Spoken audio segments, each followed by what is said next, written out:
Elxan bəyi salamlayıram. Təşəkkürlər. Uğurlu oldu. Mən də narahat edim ki, Hoş geldin, hoş geldin Cenab Səfər. birdən bizi qoşa bilmədiniz. Sonra Elxan Biz bəy məni pozitivsiz salamladı. yoksa bu günləri yenə pessimistsiz. Yox, bu günləri optimistlər. Sağ olun, Sizi optimist. görəndən sonra həmişə optimist.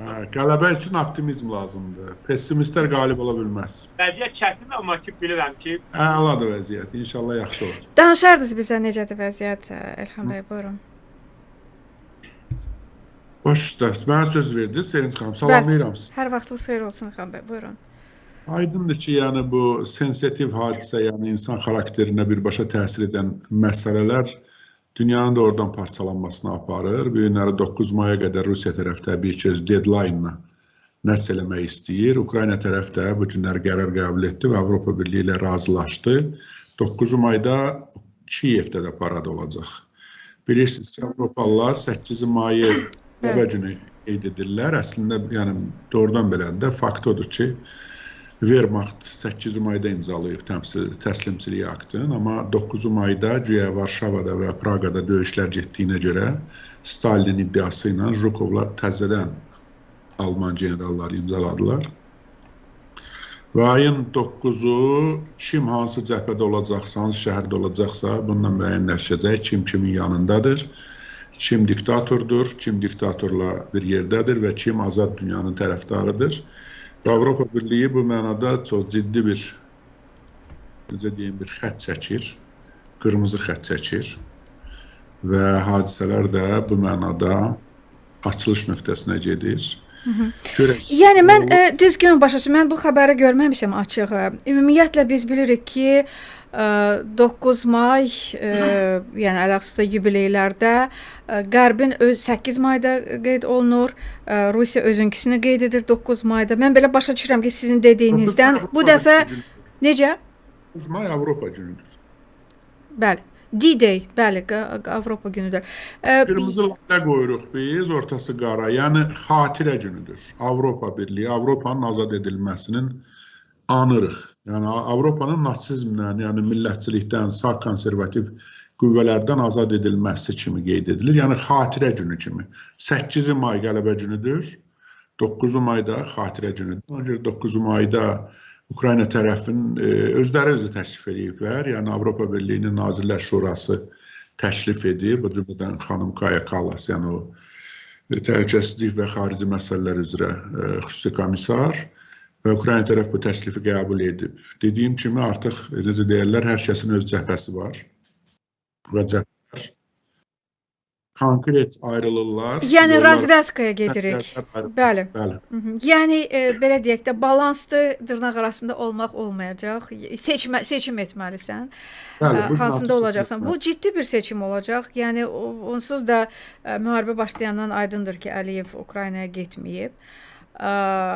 Amma Paşinyanın getməsi söhbəti var, bilmirəm indi.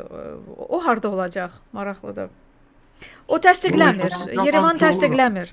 Yalançı olaram. Avropa Birliyi liderləri bu və ya başqa formada təbii ki, təmsil olunacaqlar. Ya baş nazirlər, ən azı xarici işlər nazirləri səviyyəsində. Bu dəqiqdir. Amma indi bu Avropa Birliyinə qoşulma. Amma bilirsiniz də, Ermənistan parlamenti Avropa Birliyinə girməklə bağlı konstitusiya normasını artıq imzalayıb baş nazir. Yəni Avropa Birliyi Ermənistanın konstitusiya normasıdır. Yəni Avropa Birliyi Ermənistanın inkişafının prioritet məsələsidir. 2 həftə, yoxsa 3 həftə bundan öncə imzaladı Paşinyan, yəni Alen Simonyan səsə qoydu. Səs vermədə konstitusiya çoxluğu ilə qəbul edildi və baş nazir imzaladı. Ola bilsin ki, yəqin əgər özü gəlməsə də, yəqin ki, hansısa yüksək səviyyədə dövlətin birinci, ikinci şəxsləri səviyyəsində, parlament sədri səviyyəsində ola bilsin, yəqin ki, Ermənistan Kiyevdə olacaq. Amma ümumən, yəni 9 mayda belə deyək də, neonasizm cəfəngiyatı yaymaq, güya ki, Ukrayna bugün yeni o neonasistdir, buna görə Rusiya ona qarşı müharibə aparır və s. Bu mifi faktiki olaraq darmadağın etmiş olacaq. Çünki biz Kiyevdən əks narrativi eşidəcəyik ki, növbəti müasir dünyamızın, müasir zəmanəmizin neokolonialisti kimdir? Əslində Rusiyadır. Yəni bunu təxmin etmək olar. Bəli, terror Kimlər- dövlətidir. Deməli, Çinin başçısı təbii ki, Rusiyaya gedəcək. O təsdiq edib artıq. Əski Sovetlər Birliyindən, mən bilən Azərbaycan da artıq deyəsən təsdiq edir. Hər halda diplomatik korpuslar bunu deyirlər. Sonra Mərkəzi Asiya liderlərinin təbii ki, gələnlər olacaq Moskvaya. Hələ ki Tacikistan təsdiqləyib, bir də Yəqin Belarus. gələnlər olacaq. Çünki onlar bilirsiniz, bu Antalya forumunda da görsəndi də, onlar orada iştirak eləmədilər. Çünki Çin onların iqtisadiyyatına böyük yatırımlar edir. Qazaxstana 5 milyard dollar verdi. Dövlətlərin də hamısına pul ayırır və bu gün Amerikanın sərsəm xarici siyasəti davranışlarından Çin maksimum yararlanır. O cümlədən Avropa Birliyi ilə bu günləri hətta gömrüksüz və rüsumsuz əlaqələr qurmaq istəyindədir. Ona görə bu gün tərəzinin necə deyirlər, gözləri bərabərdir. Amerika Birləşmiş Ştatlarının davranışından və onun atacaq addımdan çox şey asılı olacaq. Çox maraqlı. Ümumiyyətlə bilirsiniz, bu 9 mayın Azərbaycanda bilmirəm, xatırlayan varmı? Əvvəllər ermənilər 9 mayda Şuşanın işğalını qeyd edirdilər. Yanınıza gəlir də həmin bu Paşinyan yallı gedirdi. Yallı gedirdi Şuşada, sonra bir dəfə ümumiyyətlə sərxoş olub yıxılmışdı. O nə qədər keyf eləmişdilər, oynamışlar, rəqs eləmişdilər falan və s. Doğrudan da yəni 9 may bizim üçün bir ağrılı, 2 qat ağrılı gündür və bu dəfə isə faktiki olaraq indi daha bir düşərgə, daha bir seçim etmək günü. İcazə verirsinizsə, buna mən əlavə edeyim, çox vacib məsələdir. Yəni Rusiya tərəf başqa xalqların güya nasizmlə mübarizə aparması kimi qeyd edir. Bunun güya rusların bayramıdır. Adın Böyük Vətən müharibəsi qoyur və biz də, siz də hamımız bilirik ki, cənab səfir hamımızdan yaxşı bilir. İkinci Dünya müharibəsinin Sovetlər Birliyinin 4 tankından 3-ü Bakı nefti ilə doldurulurdu, amma Bakı məsələn qəhrəman şəhəri deyildi. Çünki bilirsiniz də təchizat İndi verməyi danışırlar. Deyirlər ki, indi nəyə lazım ki, 90 ildən sonra o zaman lazım idi. Defisit olan vaxt, indi bravolar doludur da, nə istəyirsin, nə qədər istəyirsən vermək alsınlar. Yox, indi ehtiyac yoxdur ki ona. Yəni zamanında onu vermək lazım idi, vermədilər. Və Putin bu bayramı özününkiləşdirib. Yəni ki, güya ruslar monopoliya götürüb. Mənəviyyatlı, belə bir dəyərlərə söykənən, nasizmlə bütün həyatı boyu döyüşən və bu gün Ukrayna nasizmi ilə döyüşür və götürür. Aydındır ki, kilsədən gələn söyüd günü özdə, yəni İsa Məsihin Qüdsə girdiyi günü ki, Xristiyan dünyasının 3-cü böyük bayram hesab edilir. Götürür kilsənin yanındakı küçəni, mərkəzi küçəni vurur və orada da 35 nəfər ölür, 114 nəfər dəl, onların da bir qismi belə deyə bir ona yaxını da ağır vəziyyətdədir. Yəni, dediyim kimi yollar ayrılır və bunun ayrılacağı təbii ki, gec-tez baş verməli idi. Trumpın Rüsul müharibəsi, sonra bu neft-qaz məsələləri, sonra bu iqtisadi maliyyə məsələlərinin də toqquşması təbii ki, bu hadisələri də tezləşdirir. Ola bilsin, hətta bizim gözlədiyimizdən də tez ayrılmalar, yaxud hansısa formada 3-cü Dünya müharibəsi, nələrsə baş versin. Yəni, bütövlükdə hadisələr həm açılışa gedir, həm də öz kulminasiya nöqtəsinə yaxınlaşır. Əslində, yəni həqiqətən də 80 illik yubiley üçün doğrudan da biz bir ölkələr birliyini görməli idik. Bu doğrudan da yəni yubileydir, xalqların birliyini görməli idik. Amma indiki şəraitdə, indiki müharibənin ortasında aydındır ki, seçim etməlisən ki, sən aqressorun mu yanındasan, sən qurbanın mı yanındasan. Mən hesab edirəm ki, bu həqiqətən bizim üçün bir xəcalətdir. Yəni Azərbaycan əskəri öz torpağını yad eli işğalçıdan azad edən əskərdir. Biz yad eli işğalçının daha bir fərqli bir yad eli işğalçının yanında olmamalıyıq. Bu bir biabırçılıqdır. Doğrudur, indi bundan əvvəl də göndəriblər, nə bilim 5 il əvvəl Zakir Həsənov getmişdi, 10 il əvvəl İlham Əliyev özü də səfir mürsü 2 dəfə iştirak eləyib. Yəni 25 ildir də adam, 22 ildir adam oturub bu kresloda. Amma heç vaxt indiki qədər həssas olmayıb vaxtı. Yəni Evet. Rusiyaya getmək, o zaman ki Rusiya Ukraynalı uşaqların qatilidir, Ukraynalıların başına bomba endirməkdədir, beynəlxalq hüquqa tüpürməkdədir və onun paradına gedib iştirak edərsən. Bu həqiqətən də bir biabırçılıqdır, bir rüsvayçılıqdır. Yəni mən təsəvvür edirəm ki, bu Ukraynada necə görsənir, bu Bakıdan necə görsənir. Yəni belə. Siz necə hesab edirsiniz? Kollektiv diktatorlar klubu ilə, kollektiv KGB məktəbi ilə, yəni bunu gizləməyə ehtiyac yoxdur. Azərbaycan siyasi hakimiyyəti də həmin o Axranka dövründən başlayaraq VÇK, nə bilim NKVD, MGB, KGB həmən sistemin davamıdır da. Yəni burada bir şey yoxdur ki. Putin özünü başına deyir ki, Putin bugün Rusiya bostanının, yəni KGB bostanının yetişdirdiyi məhsuldur da. Güya ki, bu dəqiqə Putin bu gecə yatsın, sabah durmasın ki, Rusiyada nəsə dəyişmiş.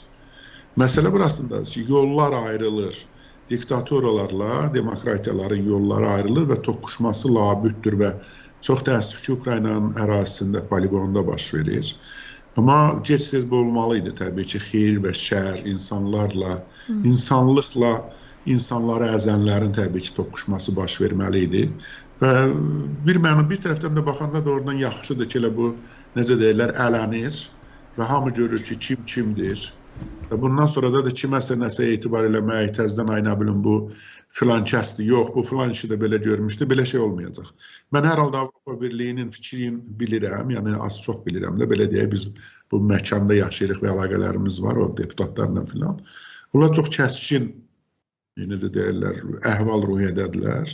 Öz təhlükəsizlik məsələlərini başa düşürlər, həll edirlər və bu günləri, yəqin bildiniz, bilmədiniz, Almaniyanın yeni, yəni potensial, bu günlərdə inşallah ki, elan edəcək kabinetin, Friedrich Merz bildirdi ki, mən Ukrayna üçün tavruslar da verəcəm, ümumiyyətcə, Almaniya bu və ya başqa formada girir müharibə. O cümlədən, məsələn, Ramstein toplantısının Böyük Britaniyanın müdafiə naziri John Healey ilə Fransanın müdafiə naziri aparmalıydılar.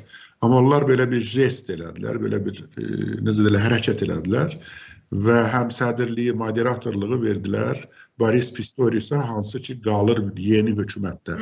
Və bu gün Almaniyada böyük mənada bu müharibəyə daxil olur. Və belə dediyim kimi yollar tamam, elə bir ki, belə son addımlara gəlib çıxırlar da. Yəni 9 maydan sonra Ukrayna tərəfdə bildirir ki, yay kampaniyasına hazırlaşır, zərbələr etməyə hazırlaşır, zərbələr vurmağa hazırlaşır. Rusiya tərəfdə yenə bildirir. Bu günləri Çinli əsirlərin də mətbuat konferansı oldu bizdə Interfaxda. Belə dəhşətdir Rusiyada. Yəni belə görək nə olur. Ukrayna prezidenti Vladimir Zelenski deyib ki, Putin, daha doğrusu Trump'ı Kiyevə gəlməyə dəvət edib. This, Zelensky apparently wanted President Trump to hear. Və bu hissəni ingiliscə deyib. We want you to come and İstəyirik I ki, think siz to come and to see. Mən istəyirəm ki, siz You think gələsiniz you və öz understand what's gözlərinizə going görə. on. Siz Okay. düşünürsünüz ki, We siz başa respect düşürsünüz your nə baş position. You verməkdədir. Mən understand. başa düşürük. But please, Amma xahiş edirik. before any kind of Hər decisions, hansı qərarı any verməzdən kind of əvvəl formats of negotiations, come gəlin. to see people, Gəlin özünüz Civilians. cəmaatı görəsiniz, warriors, hospitals, əsgərlərimizi görəsiniz, churches, children. kilsələrimizi görəsiniz, xəstəxanalarımızı görəsiniz, uşaqlarımızı or dead. görəsiniz, Come. ölənləri. Gəlin görün, Look, gəlin və and then baxın. let's move with a plan how to finish the war. Daha sonra isə gəliz biz düşünək ki, bu müharibəni həll etmək üçün növbəti addımlar nədən ibarət olmalıdır. Mən belə başa düşürəm ki, elə ən yaxşı gəlmək üçün fürsət elə 9 maydadır da. Yəni madam Trump və J.D. Vance ümumiyyətlə olmayıblar Ukraynada. J.D. Vance nə demişdi? Deyir, bilirəm mən sizin səfərləriniz haqqında eşitmişəm, siz nə bilim propaganda ilə məşğul olursunuz. Ən gözəl imkan əlbəttə ki 9 mayda gəlməkdir. Bilmirəm, siz Amerika mətbuatından izləyirsiniz yəqin. Trump'ın şəxsi pastoru, yəni onun şəxsi keşişi bütün Amerikanı qaldırıb ayağa. Çünki o gəldi burada uzun müddət qaldı, bir neçə gün daha doğrusu. Bu günləri çox möhkəm dirəşib ki, biz hər şey eləməliyik Ukrayna üçün. Mən üzr istəyirəm, mən xaç daşıyıram, Allahdan üzr istəyirəm, İsa əleyhissalamdan üzr istəyirəm, nə bilim, nə var, belə bir Ukraynanın mediası doludur onun müraciətləri ilə ki, o da tələb edir ki, Trump'dan siz təcili silahlar verməlisiniz Ukraynaya kömək etmək lazımdır. Mən getdim, özüm gördüm, heç bir teatr orada yoxdur. İnsanlarla danışdım, dinc insanları necə güllələyiblər, şahidlərlə görüşdüm, yəni o insanların arasında oldum. Bütövlükdə görək də, yəni çətin məsələ. Trumpı proqnozlaşdırmaq, elə biləm heç kəs belə bir riski boynuna götürməz, hətta Arif müəllim də götürməz. Arif, sizin fikrinizi eşitmək istərdim. Əslində, dekabrın 24-ü Azərbaycan təyyarəsi vuruldu. Sonra Azərbaycanın ASTV-lərin bir propagandası getdi ki, anti-Rusiya propagandası getdi. 3 ay yarım keçir. Əliyev indi özü öz əli ayağı ilə Moskvaya gedir, Putinin yanına. Əskərlərimizi də aparır, nə bilim, söz verirlər ki, bəs Bakıya titul verəcəklər, nə bilim, Böyük Vətən müharibəsinə yardım etmiş şəhər kimi, nə bilim, nələr. Nə baş verdi sizcə? Yəni, 3 ay yarım sonra yəni, hər şey qapadıldı, hər şey yaddan çıxarıldı və bugün biz artıq heç nə olmamış kimi aqressorun paradına gedirik. Sizcə, nə sövdələşmə olmuş ola bilər? Hüseyin xan, mənə gəlir ki, gərginlik var hələ. Bu elə bəyanatlarda da, Rusiyada ümumiyyətlə anti-Azərbaycan ab-havasının mövcudluğu, bizim miqrantlara qarşı qəddar münasibət, onların döyülməsi, alçaldıcı şəkildə onların belə polis reydlərinə məruz qalması. İndi mən bilmirəm, bu nə qədər İlham Əliyevin getməyi çox böyük problemlər yarada bilər. Onsuz da Avropa Birliyi ilə münasibətlər ən belə kritik bir xəttədir. Avropa Birliyinin, biz bu barədə mən artıq dedim, xarici siyasət və təhlükəsizlik məsələləri üzrə yüksək nümayəndəsi Kaja Kallas bildirdi ki, Moskvaya 9 may paradına getmək Avropa Birliyi ilə gedən ölkələrin Avropa Birliyi ilə münasibətlərində problem yaradır və o ölkələrin Avropa Birliyinə üzvlük iddiası sual altında olacaq. Bu daha çox Avropa Birliyinə qatılmaq istəyən Balkan ölkələrinin liderlərinə yəqin ki, ünvanlanmış bir mesaj idi. Serbiya, Montenegro və digərlərə. Ona görə burada Macaristanda Orbanın vəziyyəti yaxşı deyil. Yəni, Macaristanda da Orbanın getməsi artıq reallaşa bilər. Yəni, müxalifət ölkədə çox ciddi iqtisadi böhran yaranıbdır və Orbanın vəziyyəti yaxşı deyil. Ona görə burada bu Zelenskinin də elan etməsi ki, Ukrayna deməli qələbə paradını, qələbə tədbirlərini Kiyevdə keçirəcək. Bu çox yaxşı düşünülmüş şey olur. Bəli, həqiqətən də. Və əminəm ki, orada gələnlər olacaq, Avropa liderləri gələcək və Elxan bəy düz dedi, Avropalılar bu bir böyük qələbə bayramı kimi deyil. Bu daha çox elə bil ki, bilirsiniz, barış bir tədbiri kimi. Yəni, burada Avropanın bu uzun müharibələrdən sonra barışığa gedib, elə bil ki, sülhün bərqərar olmasına gətirən bir yoldur. Və mən deyik, burada Avropada nə paradlar keçirilir, nə bilmirəm, tanklar keçirir küçələrdə. Heç də yoxdur. Burada barış günü kimi.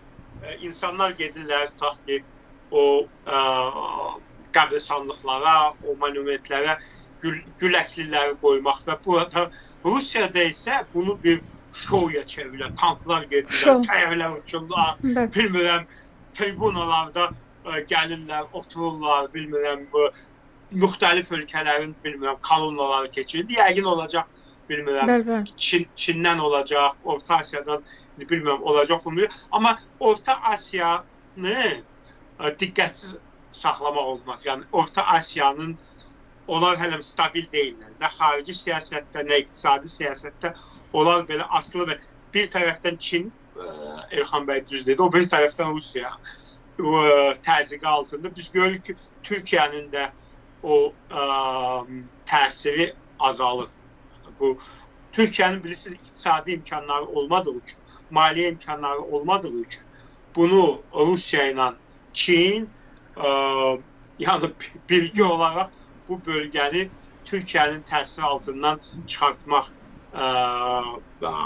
siyasəti aparırlar və biz görürük ki, burada Avropanın da marağı var ki, burada belə düz Çinin möhkəmləşmə Avropada oyuncu kimi oynamaq istəyir.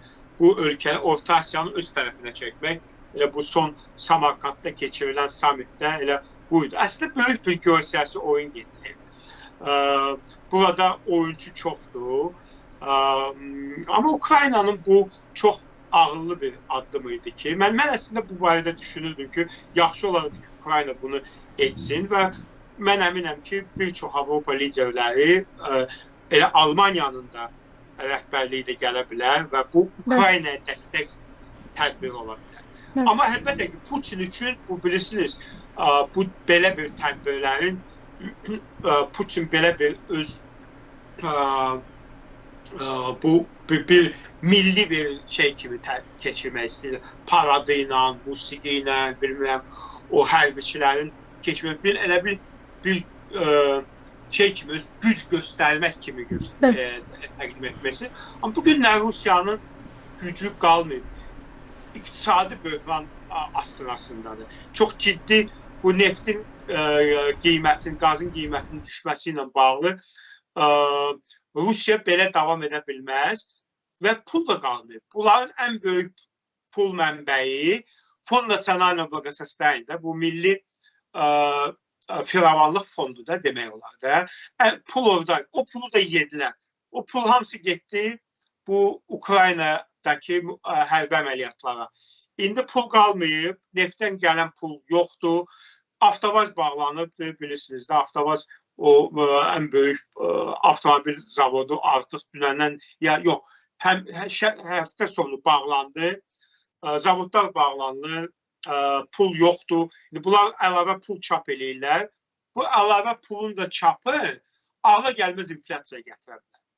Artıq 50% yox, 100% yox, 300-500%-dən söhbət gedir. Bu da olsa, Rusiyada yenidən o ərzaq kartlarının sisteminə keçmək ehtimalı da var. Yəni, çox pis vəziyyətdir.